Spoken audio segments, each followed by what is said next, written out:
Esingizda bo'lsa, Germaniyada eski kiyim va eski oyoq kiyimlarni topshirsa bo'ladigan kabinkalarni ko'rsatgan. Eski kiyimlarni solamiz. Ana endi hozir hamma kiyimlarimizni tashlab olamiz. Bu yerda hammasi kerak emas.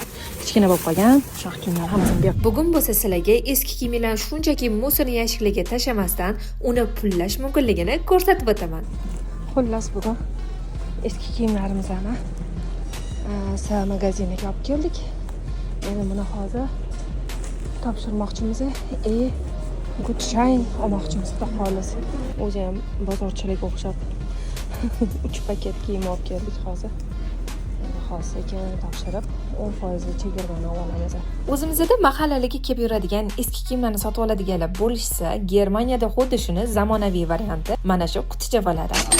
Xullas biz hozir mana 10% dan 4 ta oldik, shunda 40% chegirma narsasini oldik, ya'ni kartasini.